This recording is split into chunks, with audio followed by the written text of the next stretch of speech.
बताई दे बरिया तो जागर मागर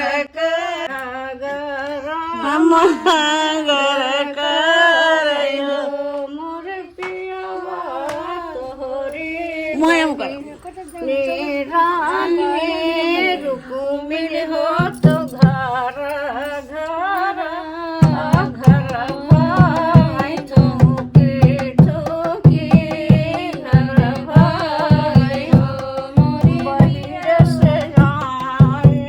हैं भैया हो तो भाई निसे पूछे तो भाई निसे पूछे मोरी बहिनी कहे तो राजिया रागी नाने हो तो माथा तुम्ही लाने हो तो ओठा तुम्ही लाने दिया कही मोरे भैया हो कहत लाजे लागे हो कहत लाजे लागे हो मोरे भैया लाली निगैया सैपा छलवा हो वही पे सबे पनिया छोयंगे वही पे पनिया छोया जाऊ तू बहने घर अपने हो तो अपने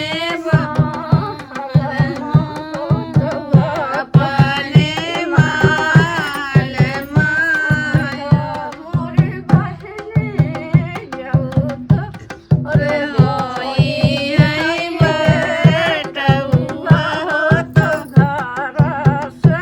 निकलबै हो तो घर से निकलबै हमार बरबैया मोरे बहने जाऊ तो रे होई है बछुआ हो तो ना गो रे मेरे दुबिया चरबै ना गो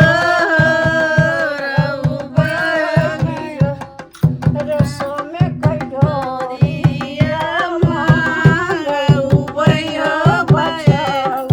नाच अरबै हो बछौ बनबै तुई मोर भैया से भैया हो तुनाई बारे बाजे कहो मोर भैया बछुआ आला पशु